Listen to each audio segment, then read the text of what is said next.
Hello and welcome to I forgot I had these on, whatever. Welcome to another edition of After the Whistle. Halfway through March, the month is just flying by. March 15th, 2023. I'm here. I told you he'll be back. He was just sleeping last week. Yeah, so no more naps for me after work. Yeah, I'm the worst napper ever.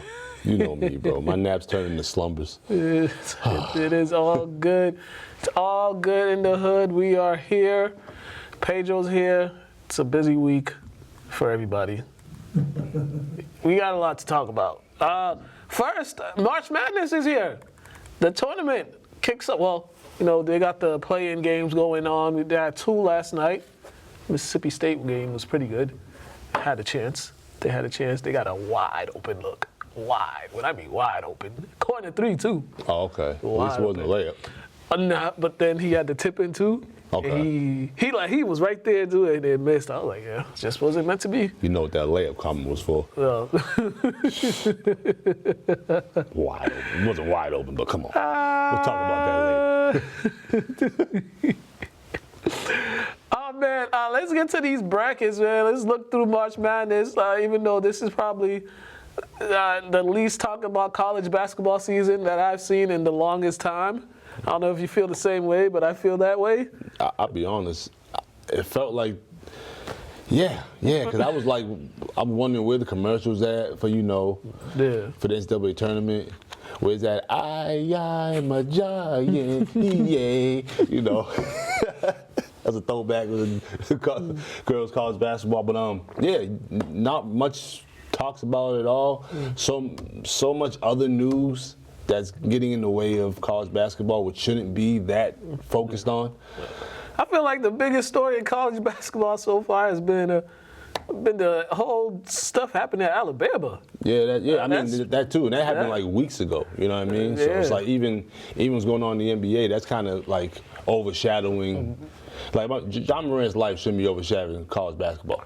Like no, especially when it's all self-induced. So like, come on. And then there've been numerous number one teams. I mean, I think the Houston finished the season number one. Yeah, they the number one team. There was a point in the season where that number one kept shifting. Yeah, nobody wanted it. Clearly. Yeah, nobody wanted it. Clearly. It's like kind of like you get the heebie-jeebies, or you get bad luck when you get number one seed. And too, I feel like the standard isn't as high as it once was, because we was in middle school. It was like Duke, North Carolina, and UConn was like number one for like weeks at a time, and it was like a pride thing. You always wanted to try to finish undefeated, or you know what I mean? Yeah. 1 or 2 losses overall, but I don't know, bro. Even the court storming, they stormed the court for everything. You beat a number 15 team. If they're 15, but even if you beat number 1, if you're number 6 seed, you beat number 1. You shouldn't be shake hands. The court. If you top 25, you beat number 1 team. You're supposed to compete at that level. That's why you're ranked. So you shake hands and move on. But people. I'll be honest. Some kids I just feel like will never touch their actual court that they go to school at. So they gotta storm that. Yeah. I'm all for court storming. It just gotta be the right time. Yeah, it's like a couple times the right a year. Opponent. Yeah, legit. Like a couple times a year, they storm the court. But we live in a world where there's no like what's the word I'm looking for? Exclusivity. There's no it's just like everything's kind of played out now. Everything is played out. Yeah, pretty much. But let's look at these. Let's look at these. Some of these rankings we got over here. We'll start off in the South region. Alabama's number 1. Creighton is over there at number 6. Arizona's number 2. You got Missouri. There's some matchups. I mean, you got Creighton, NC State. NC State, they're nice. They're nice this year. That might be an upset right there. Baylor against UC Santa Barbara. San Diego State versus Charleston. It's like that region right there. It looks like you would think Alabama would walk through that one, but you never know. Then we go down to the East. Purdue is number 1. Memphis, congratulations to Penny and them winning their conference. Duke is number 5. Tennessee's number 4. Kentucky's number 6. That East region, they got some teams in there. I think the game in that bracket for me is Kentucky versus Providence. Yeah. Because there's a dude from Kentucky that transferred from Kentucky on Providence. Okay. And he was averaging He wasn't getting much minutes at Kentucky. He's like a big wing. He can shoot it. Yeah. He might be their leading scorer. Yeah, he's the forgot his name though. But I got them beat Kentucky. You got it's not a surprise. They're actually one of those teams. They've been playing well all year too. They've definitely been playing well. I was surprised they're the 11th seed personally. Yeah. And then you got Michigan State, USC. USC's not too bad as well. Marquette, that might be the sleeper in that region right there. They're ranked number 2, but I feel like people don't think they'll make a deep run. But it's because they rely so much on what's his name. I forgot his last name. He's from Mass. The point guard. I don't want to mispronounce his name, but they rely heavily on him to create a lot for them. And the way he like his skill set is, I don't know if it's gonna make a deep run in this tournament based on the personnel they come across. Well, there are some potential intriguing matchups if teams in that region do hold up. Like if Kentucky can hold up and Duke can hold up, we might have a Kentucky-Duke Sweet 16 matchup, and that's always good for viewership. Because Lord knows the NCAA right now they need it. They need the marquee teams. Yeah, they're trying to hold on to their blue bloods and all that. Yeah. So you hope some of the blue bloods meet each other throughout the tournament, just for ratings and all that. Yeah, it's not a guarantee no more. As it shouldn't be. Yeah. You beforehand it used to be like you kind of pencil that in. All right, and then we go over to the West region. Kansas, number 1, no shocker. They're going against Howard, making their first tournament appearance in a while, but damn, they got to play Kansas. Arkansas and Illinois, which might be the best game in the first round. St. Mary's, VCU, UConn, Iona, Rick Pitino. There's some job openings over in college basketball that occurred. Coaches getting fired and stuff. So, and Rick Pitino's names come up. Georgetown, one of them. St. John's, the other one. And his name's been coming up. Georgetown, I don't even want to speak on that. I don't. Yeah. I don't understand what they're doing with their coaching selection. How the mighty have fallen. Yeah. I don't want to talk about that. Gonzaga, Grand Canyon, Northwestern, Boise State, UCLA, UNC Asheville. I swear some of them dudes on UCLA, I swear they've been in college for like 7 years, but the point guard, I swear he's been there forever. Oh, you talking about Tiger? Yeah, the other dude, what's his name?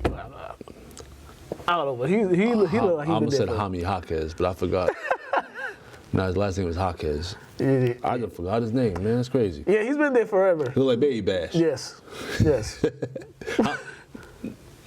No, it's not Jaime, is it? Man, I don't even know. I don't know. And then we go up to the Midwest region as he looks that up. Houston's number 1 over there. They'll play against Northern Kentucky, Iowa, and Auburn. Yeah, Jaime. Jaime? But it's spelled Jamie. Jaime, Jaime Jaquez. Okay. All right. We got Iowa and Auburn. That's another intriguing matchup right there. Indiana, which I think might have the player of the year, Trace Jackson. I think that's his name. Light-skinned dude, big man. I forget his name. Big? Yeah. He be getting some looks. I thought, what's his name? He's AP All-American. Okay. First team All-American. Okay. He made it. So, and then it helps you get an NBA coach, a former NBA coach. And he's been there for all 4 years. Like he was high profile since he got there. Yeah. Then they got the young boy look like Hurts out there balling. And what are they? They're saying Texas might be the team to come out that region, which will be very, very interesting. Not interesting. That'll be quite the accomplishment for Texas. Granted, having them fire their head coach in the middle of the season. Early on, I think they did it like December or something. A lot of people think sometimes with college basketball, a lot of people think with sports, it's all about the coaching. And, a lot of these guys are so skilled. You just need some guy to help you understand some sets. Yeah. They don't need nothing else, so as you see. Yeah. And with all that being said, I have no idea who is the favorite that's going to win it all. No clue whatsoever. It wouldn't even shock me if the favorites didn't even make it past round 1 the way this season's been going. And also the way some of these other teams, these mid-level teams, they got 4-year guys on there. They got 3-4-year guys on there, and experience helps. You got teams like St. Mary's. That's been solid. Mm-hmm. I like Utah State personally. Them teams in Utah always compete. Mm-hmm. They always win a couple games in the tournament. Yeah. For one, they don't really potty like that. They don't really do much in Utah but play basketball and get married. I think they stopped serving alcohol at a certain time out there. Legit, you can't really get lost in the sauce in Utah. That's why they're focused and they compete every tournament. So I got to beat Missouri. Yeah.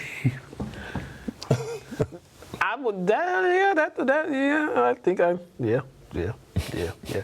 Well, fill out them brackets, people. But one thing I did watch though, hold up, didn't they? Was there a game last night? There was 2 last night. Yeah, I watched that. Southeast Texas, Missouri. AMC, A&M, CC. Yeah. Yeah. Too many letters. Yeah, way too many. The biggest issue with these low-level schools, they got all the guys in the world. No bigs, bro. Yeah. No bigs. Like these playing games, they're great to watch, but they're not competing with none of these top 5 schools. Yeah, they ain't got They no can barely rebound. Yeah. It's hard for them to get bigs. Easy for them to get guards. Guards hard for everywhere. them, right? Hard for them to get bigs. And that's what separates legit the high-profile Power 5s and the rest of everybody else. Yeah. There's 2 playing games today: Arizona State, Nevada, and then Texas Southern and Fair Dickinson. So, good luck to all the teams playing. And I don't know if there's any. Well, you said the one kid from Mass from Marquette. Another kid from Mass is on UConn. Tall white kid. I forget his name. Yeah, I forget his name. There's some Mass players that are playing in the tournament. There's some Mass players in the tournament. So, good luck to everybody. Fill out your brackets. Homeboy from Miami, the God, I forgot his name. As you can see, we be forgetting a lot of names. It's all good. We watch, but we forget names. Yeah. All right, next up, let's go into the NBA, which they just been. I'm laughing because the NBA has just been full of drama the past couple weeks. Granted, right before All-Star break, there was all the fighting that was happening. We come back from All-Star break, we got Blake Griffin. I said Blake Griffin. I got Brooke Lopez about to choke out Trey Lyles. And then you got the biggest that one. was all Giannis's fault, though, man. I've seen people try to defend Giannis's actions. It's like, end of the game, you done played 4 hard quarters. Go to the left. Move. Somebody cut me off like that end of the game. I might slap the dog in the back of your head, like, just because, like, that was unnecessary. Like, you know what you're doing. It was hilarious. Yeah, it was so unnecessary. Like, go off to the left, dribble off to the left, bro. Shake hands, move on. You're gonna really cut the man off. And then you were so close, he had to like stop what he was doing. That pisses me off. Like, you for real, bro? Like, we just lost, and you doing this? Like, and you supposed to be like the face of the league, man. You just being annoying. Act like a winner. Don't act like Giannis, man. He been kind of corny this year. Oh man. And then we got Ja. I said this last week. I said, listen, everything's cool. Just stop flashing guns on social media. Like, He flashing a keychain. all right, like stop. Ain't no need for it. No need for it whatsoever. And that's what I meant at the beginning of the show when I said all this stuff he's doing is self-induced. He's not, like, the people that he's with, I put him in this position. He's with them, put himself in this position. Your mama call you. What you call me for? Call somebody else. Or I'll send some of my peoples down there. Right. Once again. I'll call your husband. For one, and your mama gonna know better. Call your husband. Yeah, like. So that's my favorite line to my mom whenever she's asking, that's why you got married. That's what I tell my mom all And the then time. too, like a lot of people saying on ESPN and all that stuff, like they feel like Ja's dad needs to be more of a father, which to a certain extent you can only do so much for your son who's a grown man making millions of dollars. But me and my dad are cool. We will never be friends. Yeah. Like me and my dad are mad cool, but like there's always a respect level that we'll never be friends, bro. And so that part about his dad, I just found it. I just feel like, why is it always when like a black athlete is doing something wrong, you go. Granted, we see his dad all. Yep. This is dad at the game supporting, but why is it like? How do we know he hasn't talked to him? Yeah, I know. Right? I know. How you know he hasn't said, yo, you got to chill out, and he still do it? Because I mean. Some people said it best. He's young with money, with a lot of money. There's only so much you can do, especially as a parent. You're still the parent, but if he's not gonna listen to you, because there comes a point in everybody's life where they just don't listen to their parents. Even even when their parents make sense, they just don't listen to them, and that's one thing right there. But yeah, as you said, it's all self-induced. You can't just try to put it on his dad to be a better father. I mean, he's been a good father to him up to this point in his life, that he got to this point in his life. So it's just like, but at some point, just doing the most. Yeah, but and that strip club was corny for them. If nobody's gonna talk to you, the only man that can is your pops, who's with you the majority of the time. That just comes to all these games. So it's like, least he can do is like help you understand how to maneuver through some things. Not saying he hasn't. Yeah. And granted, I don't like how the media just piles on this man, because there's been a numerous amount of athletes that have done worse things that people kind of turn a blind eye to. Nobody says, where's their parents? Yeah, you know what I mean? But the reason why they say that too is because his dad is visible. He's everywhere. So if you're going to be there, be there. I blame that on the cameras. They don't have to put the camera on him. Oh, no. Right? But he also don't got to sit front row every game either. Man, that's cool. I'm sitting front row. No, you want, the thing is though, you want that spotlight that comes with being the pops. At some point, like, I'm not saying he's not, but. Yeah, I need that front row. As much as I hate him, one thing I'm never going to do is flash a gun on camera. Yeah. So that's what I mean. Your father's going to talk to you. That's the biggest thing. All his issues going on right now, it'd be like, it could have been brushed under, but when you just start flashing guns, that's the thing. Like start going flashing to the mall guns. for your mom, I would have thought about it, but I was like, all right, call somebody else. I would have set my boys down there. Yeah. But when you're recording for one, this generation is too comfortable recording everything. Yeah. They're so mentally, like, legit programmed and brainwashed to record everything, thinking it's okay, and then you get in trouble, you're so shocked. Why are you shocked? That's evidence. Right? Stop recording yourself. Just stop it. Yeah, but yeah, he entered counseling, and I was watching It Is What It Is. That kills me, bro. I was watching. You watched it? Yeah, that episode. I feel the same way Cam feels. Like, cut off. Like, there are some people who really need this self-counseling, this, you know what I mean, mental health issues. Just because a man decides to do some stupid stuff, don't just say, oh, he needs counseling. No, he needs to be a better person and look in the mirror and stop doing it. Yeah, and then what you mean? And then Mace brought up a good point. He's like, what do he need counseling for? And then it's like they don't pay people who need that type of stuff millions of dollars. Right. He's not mentally impaired to handle all that. Yeah. So which one is it? Because people lean too much on mental health, and people need help. But if you're pressing things and you're doing this stuff on your own, bro, you gotta look in the mirror and acknowledge your faults. Don't be trying to lay on a bench or a bed and be trying to talk to somebody about your issues. You ain't got no real issues. Yeah. He just need a cool out. That's literally it. But He need another a thing cool I out. like though is people try to say he ain't built like that, he's not from that. We don't know where this man is really from.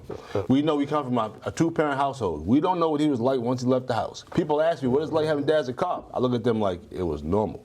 I probably got in trouble more than you did, because he let me be a person. And then there was times where he had to help me to figure out, you know what I mean? So that's my whole job point too.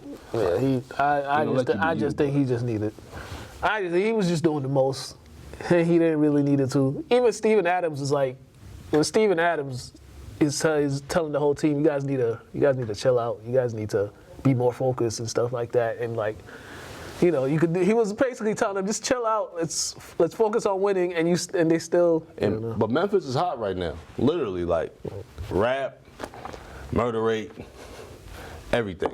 Yeah, somebody brought up a good point. It's like, don't be going around flashing guns in Memphis and. Bro, like down south, you don't play like that. So that's why I'm like, for him to be from South Carolina, he should know better with certain things. Yeah, but he'll be back soon. They said he met with Adam Silver, and you know, after leaving that facility, whatever. He'll be fine, bro. He's gonna chill out and drop some of his friends, bro. You gotta drop some of them, cause you can't. One thing I know I love about my friends, I can't bring every friend everywhere.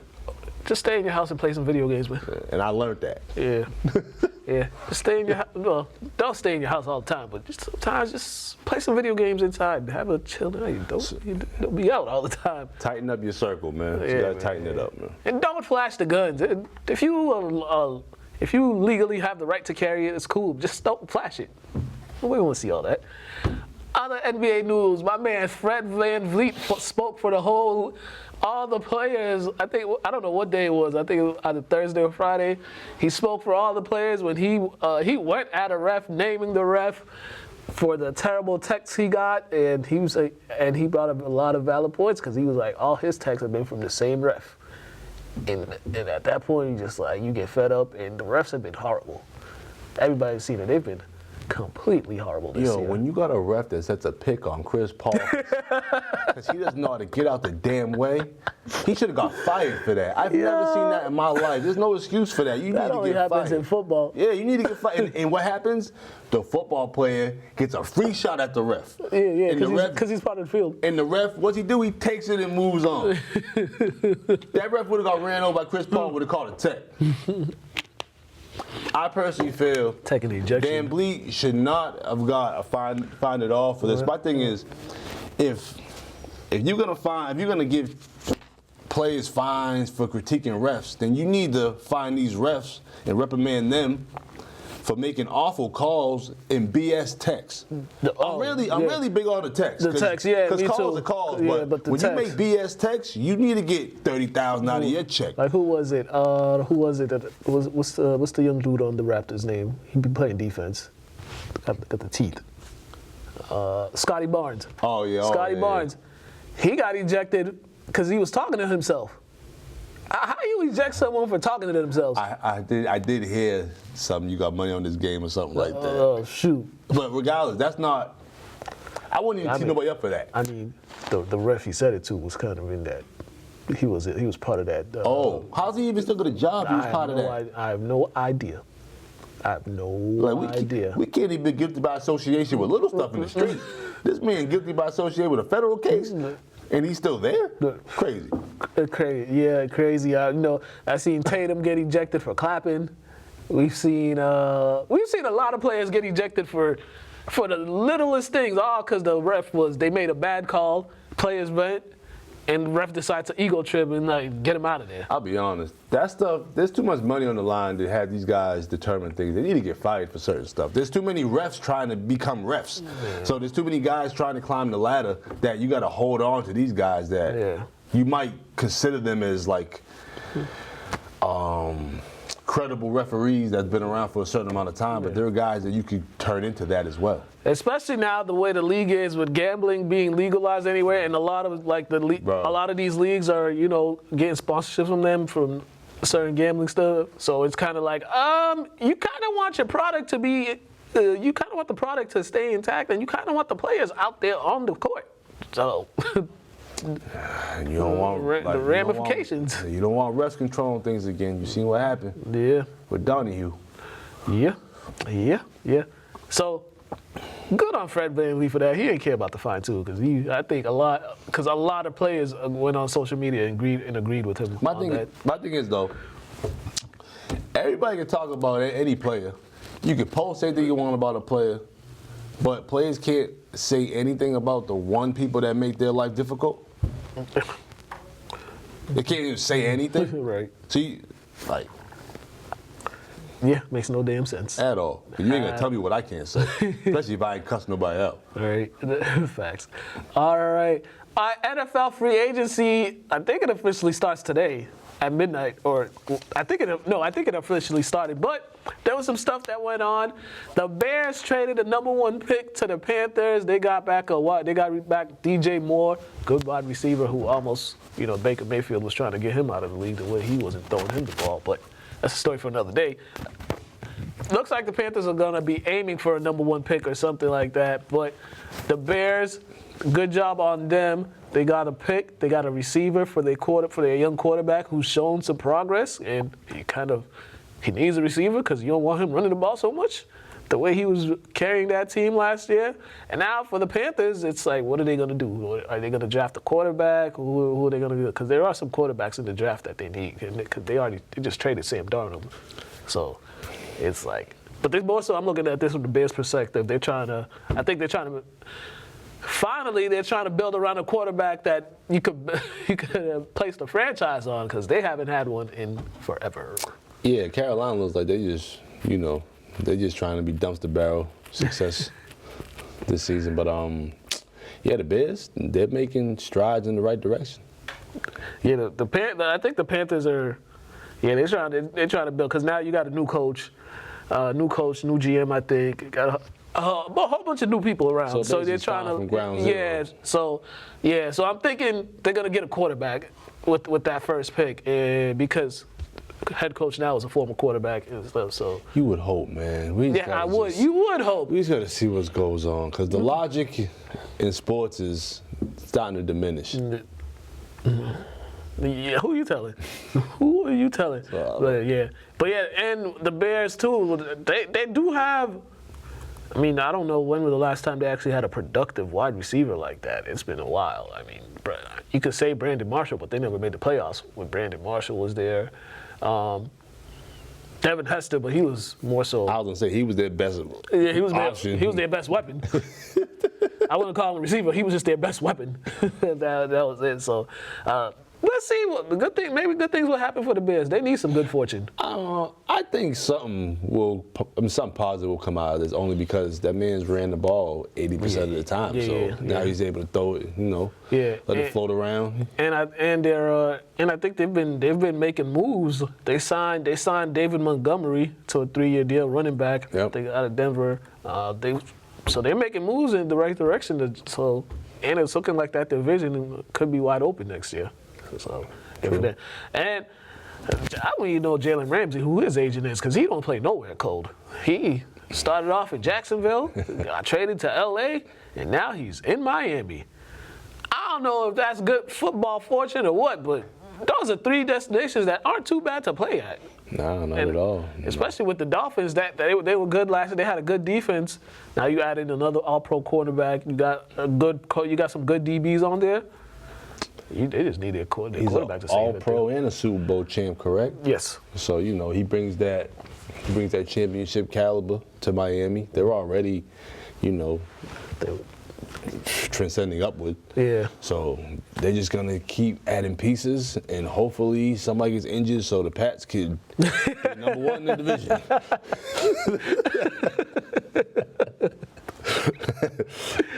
Yeah, and you look at it, they end up getting and they got with the Tyreek Hill move and all that. So you got all pros all over the place, offensively and defensively. And yeah, as you said, the division's wide. Buffalo. They showed that they could beat Buffalo. They had a chance to beat Buffalo. It's just now that quarterback has to stay healthy. Yeah, I just hope they have too much talent. Some teams got too much talent, they can't figure it out. Yeah, I hope that's their problem. Well, their biggest problem is their quarterback can't stay healthy. Well, there you go. So hey, you can't dot your I without the dot. Yeah. So all I got right now is an I. No dot. You look at that. This is good on the Miami part. Now you look at the Rams part, and it's like a wholesale over there because they're just. But yeah, you won that Super Bowl. You pretty much gave up everything for it, and it's been downhill ever since. But wasn't that the point? Yeah, they wanted to win like a couple more. Oh no. Yeah. Once they didn't sign OBJ, they wasn't with another one. So with that being said, they knew it's time to yard sale. And what they do, they put all them plays up front.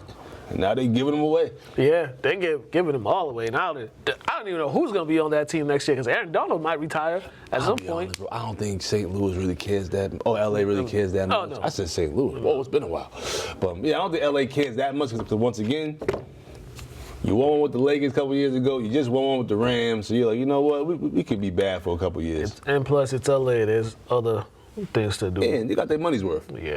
Yeah, they did. Yeah, Legit got their money's worth. Yeah, they did. Only cost them their future. But it's all good. It's all good. All right, next up, the Oakland Raiders are trying to become the New England Patriots West. Josh McDaniels trades away. He trades for Jimmy Garoppolo. Then he traded Darren Waller. Jimmy Garoppolo, Mr. Stealing Money. I ain't mad at him either. I ain't mad at him at all. So Raiders trade for him, which it's kind of like we know what Jimmy G is. He's a good but not great quarterback, good enough to get you to the playoffs. So when you call him like a great game manager?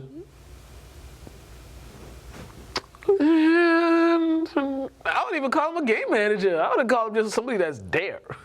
Damn. Yeah, because in San Francisco, they always had the running game.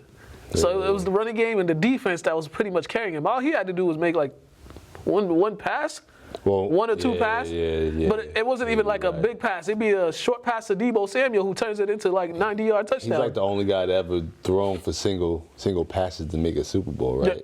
Yeah. And winning games in the playoffs. Yeah.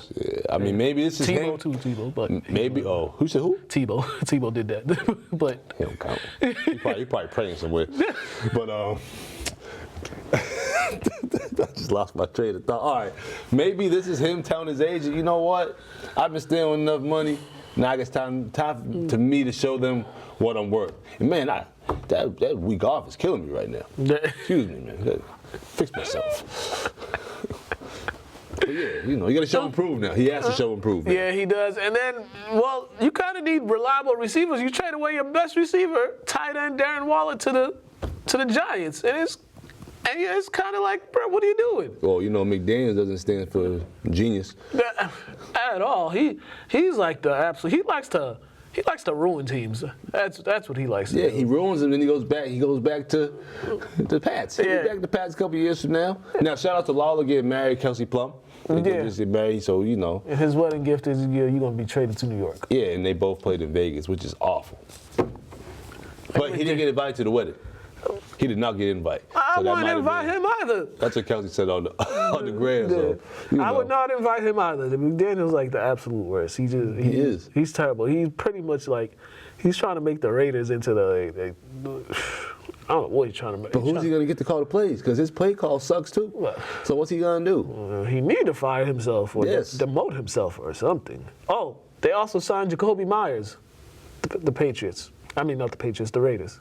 So it's like, okay, you guys went 6-11 last year. You got a quarterback that can't stay healthy now. You traded away a quarterback that was good for a guy who can't stay healthy. And then you traded away an all-pro tight end who's only getting better. Raiders, man. Raiders. Told you what happened when they brought that man in. Yeah, he's a franchise ruiner. There he is. He ruins everything. Okay, a couple NFL news. Baker Mayfield is signing with the Tampa Bay Buccaneers. Juju to the Patriots. Hold on. Okay, Juju Smith-Schuster is going to the Patriots on a 3-year, $33 million deal. I just saw that right now. I'm not mad at us, but I'm mad, like, why would he leave? Right. He's money. Okay. Money. Cowboys are going to release Zeke. That's going to happen soon. But I'm surprised it took this long. Man, he's been released. For real. It's so crazy how, like, a running back could be, like, here, and he just disappears, like, like legit. Boom, and the Eagles are releasing all-pro cornerback Darius Slay. So it's a lot of releases going on. There's a lot of free agents that are going to be out on the market for teams to grab. A lot of good players, too. So, Ravens still haven't, Ravens franchise tag Lamar, and they're not trying to give him his money.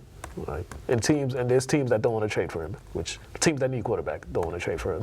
So i.e. the Oakland Raiders, the Vegas Raiders. So you mean to tell me a team that damn near put him on injury reserve every year towards the end of the season don't even want to pay this man when he's like 80% of their offense relies on, like 80% of the offense relies on him?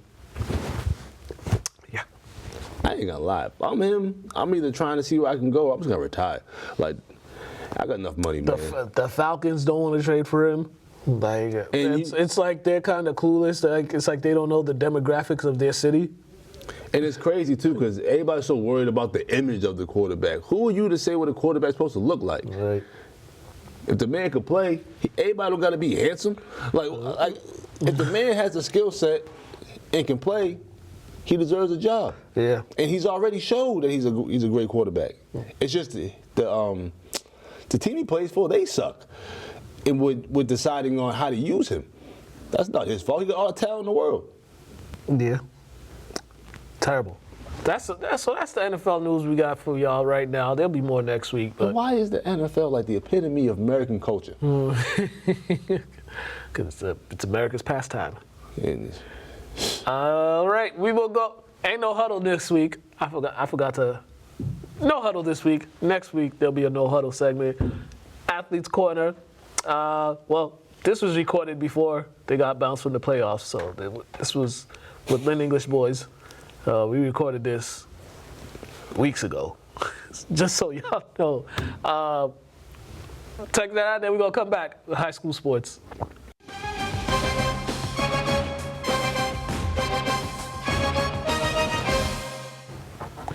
Hello and welcome to another edition of Athletes Corner. And today we got our Lynn English Bulldogs here. We got second time here is Tyrese and Warren. And we got the first timers, Coach and Kyle. What is going on, fellas? Nothing much, man. Thanks for having us.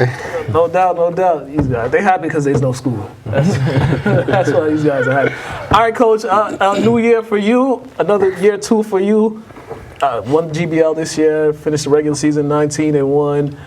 New additions to the team, as long as old additions from last year's team. How did you think they meshed? How do you like how they meshed as far as just to continue what you guys did last year and then going into this year? Yeah, I think we had a good combination of guys that were here last year that know how we kind of do things here at Lynn English, and then also, you know, some new additions, obviously Warren, right, and then Josh St. Jean that also added, as well as Jory Barbosa. But those guys are all cool off the court. I think it was an easy transition on our end. To get them kind of acclimated. I think they all did a good job with the returning guys of welcoming everyone, as well as Kyle joining the varsity this year as well. So I'm very happy the way they've gelled off the court, and it's led to that on the court. Yeah, and it seemed, correct me if I'm wrong, it seemed like they kind of took lessons from last year's postseason. You guys won that first game, lost to the eventual state champions, but it seems like when you guys came back this season, you kind of knew what it took and knew what you guys had to do during the regular season to position yourself to get a good seeding. Yeah, absolutely. I mean, we graduated 2 guys last year that didn't play much, like the guys. So we returned our whole team from last year. So that was a plus because they've been through it as far as practices and games, and then see how important things go into as far as the state tournament, into the detail and all like that, and make sure that practices are high level for them to, you know, get the results that we want. So, like I mentioned, we had everyone coming back. That played to an advantage this year as far as getting ahead of the 8 ball when we started our season this year. Yeah, definitely. Tyrese, for you, year 2, year 1 for you last year, you had winning the MVP of the conference, and just the year you had. What did you do during the off season to get yourself ready for your last year, and just knowing what you had to do as far as a senior captain, a senior leader, I should say, to help your team? Well, I kind of did a lot of workouts. I ran the hill a lot. I worked on my body a lot, got stronger. Because before I used to just get in the gym and just work on my skill, but I had to realize I have to get it stronger, more meat on my body. So that's mostly what I did in the off season. And then and some of my guys, my teammates were there too. They were all with me, we were all together, working out by ourselves and stuff like that. Yeah, what were the lessons that you learned from last season that you that carried over to this year that you kind of try to improve on? I need to be better with my teammates, having more, being more respectful to them, because I was kind of meathead a little bit. And then another thing I learned was I gotta play defense. Last year I didn't really play that much defense on the court. And then just off the court, just being better with my teammates. All right, Warren, for you. Transition for you coming from Springfield Commonwealth and Tilton is a transition from you, but was it kind of easy because you already played with the guys before, so you kind of knew how they played? So was it kind of easy for you? The transition was easy for you? Yeah, it was easy because I've been around all these kids for kind of my whole life. I know them. I know what they could do and stuff. Where they could where they're good on the court and stuff. Yeah, and I know offensively. Was it a lot easier playing with Tyrese, knowing the attention that he got last year? Was it kind of easier for you when you got in there? There won't be so much attention to him, seeing double teams or seeing boxing ones and stuff like that. Now that you was there to space out the floor, and then the other guys too, the other guys that got better during the season that helped out a little bit. Yeah, I feel like it was easier. I feel like everybody's good on our team. It's not just a team where couple people can go, everyone can go, so it's you don't really got to do everything. You could share a ball and just and I know my teammate can go make a play. Yeah. Kyle, for you came off with the first game of the season with the triple-double, and you got hurt and missed some time. Was that kind of tough for you, just knowing how you had that start to the game, to the season in that first game, and then you had to miss so much time with that ankle injury? Yeah, it was tough because like I really wanted to play with the team, stick there, but I couldn't be there for most of the games. But yeah, I had to get back in the gym. Yeah. What did you do during that time? Just what did you work on as far as getting your ankle better? But what did you do? I mean, during that time, I didn't really do much, but I did some rehab, and that was really it. Yeah. Were you able to just see a game from a different perspective, just from watching on the sidelines? Yeah. All right. Now and then the transition. When you talk about that first game when you had that trip, was the transition easy for you, or it took some time during the game for you to really get into it? It took some time actually.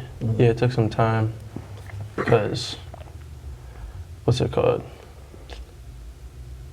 Getting back to it. Yeah, it's like I didn't practice a lot. Yeah. So yeah, I didn't have enough condition. And Out of shape. He's out of shape. I'm out of shape. You see what you guys was eating before we got here. That coach knows that I'm pretty out of shape. Yeah, Coach. For your team, what would you say the game that kind of clicked for you guys, or the game that kind of put them on notice, put these guys on notice how good they could be? I think it's just been a work in progress as far as, what I've been telling them, we have to be more consistent.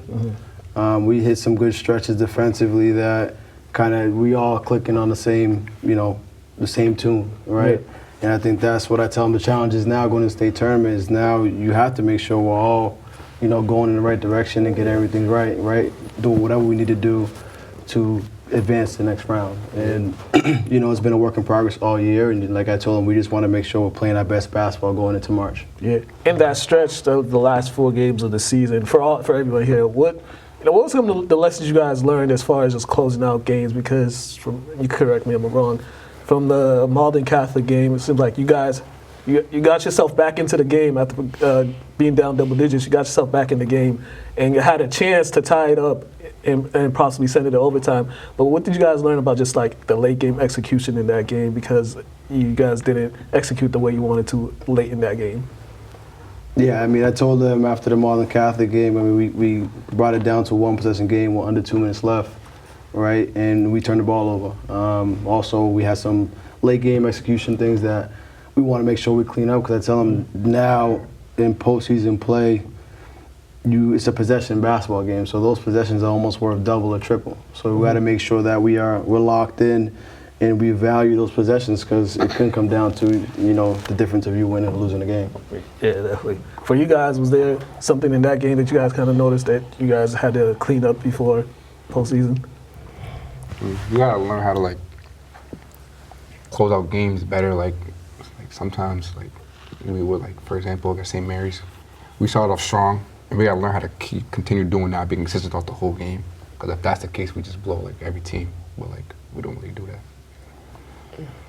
I feel including me, if I'm not doing what I usually do, my emotions get bad over me. I just feel like we need to be able to control our emotions and be able to just do what we all do. We've all been playing basketball for our whole life. I just feel like our emotions shouldn't take you out of a game, and I need to work on that. Yeah, I feel like if we stay together as a team throughout the game and we go through our game plan and run, we would win most of our games and close them out good. You guys got first round bye, you play Thursday, you get a home game. I know you guys saw the side of the bracket that you're on, but for you, how excited are you? This will be your first state tournament experience. What is kind of your first state tournament experience, but you've played in big tournament games before? For you two, how excited are you for this opportunity? I'm excited. I really want to win the whole thing. Yeah. I'm excited. I like playing in in front of big crowds. I feel like people don't really think we could do it, so I just win it all. So I just want to prove everybody wrong. Yeah, definitely. Coach Tyrese, this is another state tournament for you. Tyrese, this is your last run at it. What's the most excitement that you have for the upcoming game that you guys will have Thursday? Well, I'm very excited because I feel like every time I'm in the state tournament, my freshman year and last year, I always lose early. But I'm tired of that. I'm really excited how prepared I've gotten for this moment. So I'm excited how my performance gonna be. Yeah. And I'm also excited for just the atmospheres. I know it's gonna be crazy, and I'm just ready to just hoop.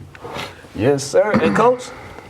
I'm happy for us to have that home game on Thursday. I hope that we have a lot of supporters that night. Yep. And I'm happy for these guys because they earned that. When you get a home game in a state tournament, it's something that you earn, throughout the season. And I think that state tournament atmosphere and environment is second to none. The advantage for us is that in that Spartan Classic, we kind of experienced that as far as the state tournament atmosphere. And I thought that was important for our guys to see how we would handle that. And I think, we handled it well after we hit some adversity early, against that Marlin Catholic game. So we were able to bounce back. So I'm excited. I'm excited for our guys, and I'm excited to get it rolling. Yeah, definitely. Before we get out of here, everybody plug in your social medias. Y'all cameras is over there. Coach, your camera right there. Plug in your social medias, fellas. Go ahead, Kyle. Go first, bro. I mean, y'all can This one right have me here. on Instagram right there. At Kyle.2. Twitter. Kyle Kemembin. Kemembin. Look at this camera right here. This is your camera. Kemembin 3, bro.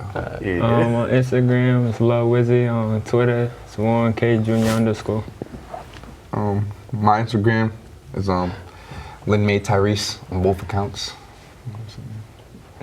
Coach? My Instagram is Coach Alvin25, and my Twitter is Coach Alvin _25. All right. Make sure you check it out Thursday, 7 p.m. They play the winner of Cambridge and St. John's Prep. So if you got nothing to do Thursday, they might be the only game happening in the city that day. So everybody should come out, support. It's a good time of the season. Win or go home. All right. You guys been watching Athletes Corner. We're out of here.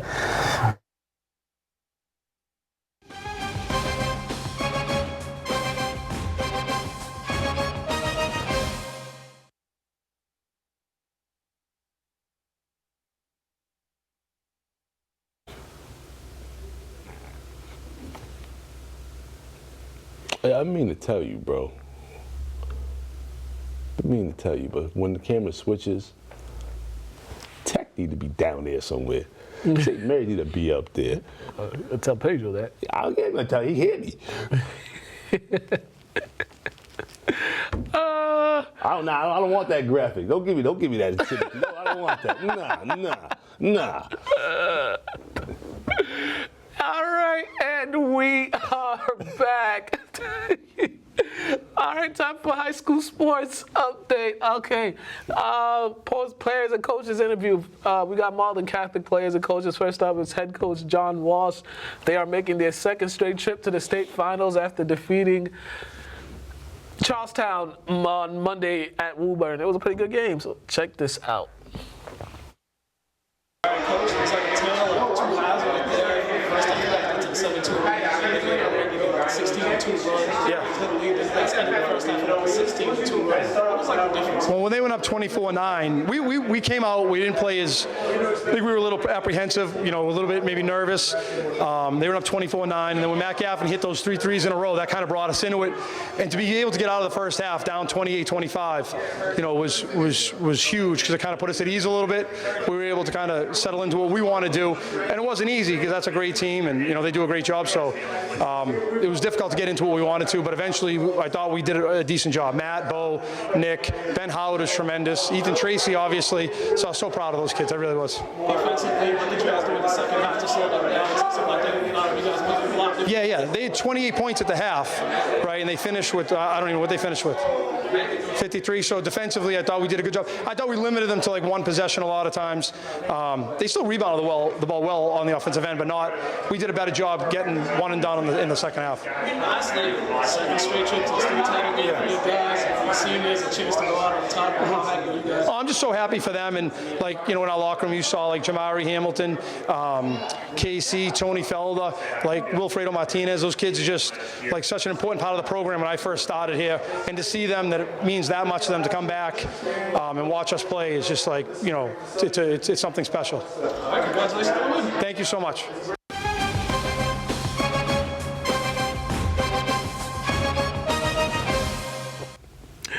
And we are back. Next up is senior Nick Martinez.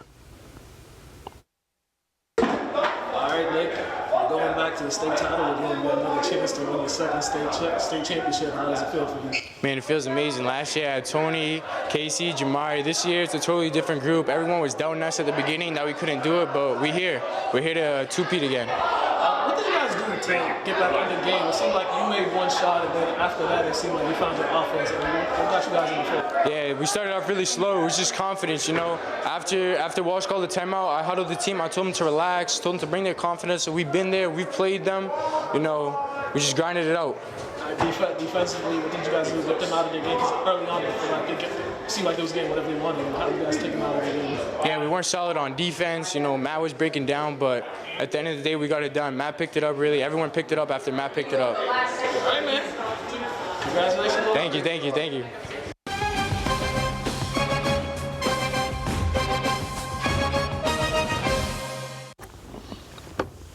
Next up, we have Bo Moody and Matt Gaffney. All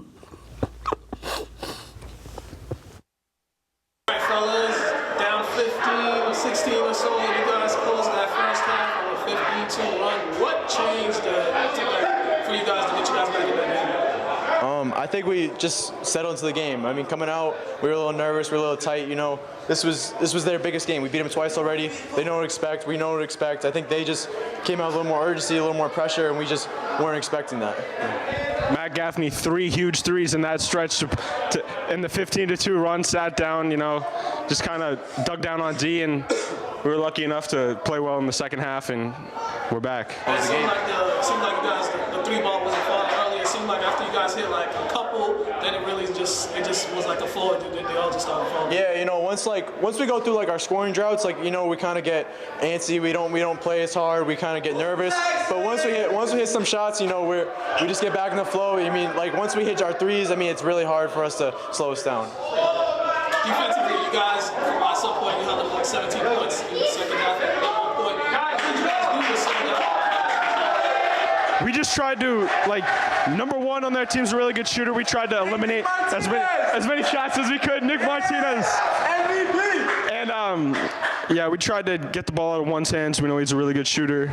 We dug down, and unfortunately we rebounded well in the second half and just went out and pushed on the break and limited them. Lastly, second straight trip to the state title games. You guys have got a chance to repeat. How does it feel to have this opportunity? I mean, it feels great. Not many teams get this chance. Not many teams get to get this far. But, you know, we're lucky enough to be part of this culture, be part of this staff, be part of this community. We come back, go win it all last year, and then come back again this year. I mean, it's great. It's great for our school. It's great for our community. It's great for all of us. All right, Thomas, congratulations. Yeah, thank you so much.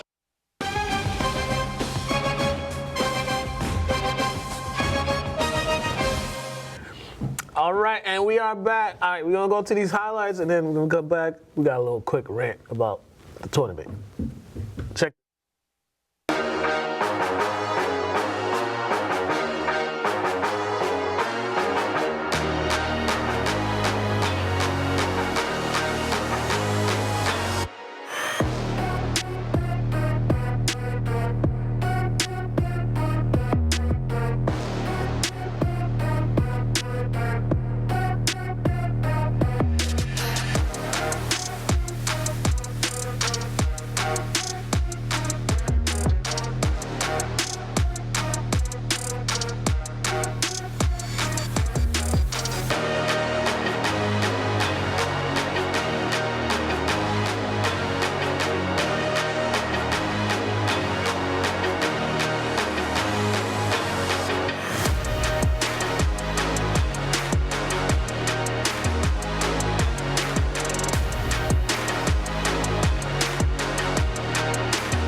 back. Okay, we come to the end, but quickly. All right, so I just have a couple issues with the brackets of this MIA tournament, especially in Division I. For one, how are you gonna have the top 5 teams in Division I all on the same side of the bracket? Like, what sense does that make? The top 5 teams. It was bad enough you got the number 1 team wrong, and they got bounced in the second round. They didn't even make it to the round of 16, and then you put all the best teams on one side and got to play each other. It's like, what? Now there are like a room of people that make this decision, right? Yeah. Are they even making the decision? They're just eating. I have no idea. Eating, gossiping, not even caring, because as you've seen, like, just seems like they could care less about whatever. Yeah, it's like they just put it. It's like they don't even know how to structure a tournament, because you would think you could. They don't at all. These people don't. Then you have the wrong people in these meetings or making these decisions. Like, yeah. Who's on the board of all this? We need to find this out. I have no. And then today, for instance, today, St. Mary's boys and girls, I think they're both number 2 in their respective. I think they're both number 2. They should be home until they play number 1 seed. Not even that. Not even that. Neutral sites is fine, but why are they going to the South Shore for a neutral site game if the teams they're playing they higher seed than them? Why is it the neutral site somewhere closer to? To where St. Mary's is. It don't make sense for them to be going to the South Shore. Because the sympathy of people are making them stupid nowadays. Because they probably feel bad for some South Shore team, but in all reality, it's all about how you seed it. And if you're the better seed, they got to come to you regardless of how you feel or somewhere traffic close or to you. anything. Like sometimes you just get a deal. Like, that's what people don't know. You don't know this is deal. Yeah, because these. And lastly, as you see, I got my English hat on. Lastly, they kind of been screwing with English the past couple years as far as seeding goes. Last year, they put them right in the same bracket with the best team in the state that ended up winning it all, and they have to play them in the second round. And then this year, once again, you got them low-ranked number 10, which they should have been somewhere in the top 5, and you just got a 6 and 14 team in there that gets a home game. I already told you. Massachusetts doesn't really care for Lynn as a whole. Then, us getting waivers and winning based off those, I don't think many cities like Lynn as a whole. As a whole. South Shore, North Shore, I don't care. Like, that's how I feel. Last one, Lynn Tech, 17-3, finished the regular season. They had to go on the road. They're 17-3. They won their conference, the regular season. They had to go on the road to play against a team that was 13-7. They lost because the team home court plays a role in this type match. That same team gets the brakes beat off them in the next round by like 30. Well, also too, you gotta remind, like, they do this to us, I feel, because no matter how much you separate our city, put more schools in it, we still gonna kick y'all. And we might have an off year, but when you got 5 high schools, we're probably gonna have 8 by 15 years from now, and you still are a contender every year. That makes cities with 1 school sick when a percentage of our city is beating whole cities, bro. A percentage of our city, not even half of it, a percentage of our city is smacking around schools. So, of course, they're gonna make it difficult for us, man. We persevere. Yeah, that is my rant about that. So stop screwing us over. Please. Are we gonna make it worse for y'all? Yeah.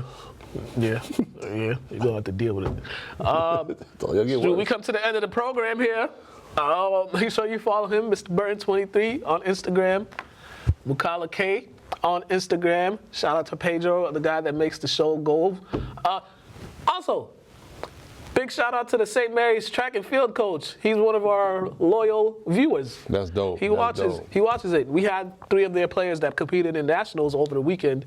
We had them on here, so be on the lookout for that interview, but shout out to him. Also too, if you have somebody in your life doing something big, look out for them. Help them make bad decisions. Yeah, definitely. And then happy birthday. Oh, my cousin Grace, her birthday's Friday. Oh, word? Yeah, happy birthday to her. My niece, her birthday's Saturday. Happy birthday to her. I think it's some happy birthday to everybody in March. Oh, my boy Kevin, his birthday's Sunday. We out of here. We'll see you next week.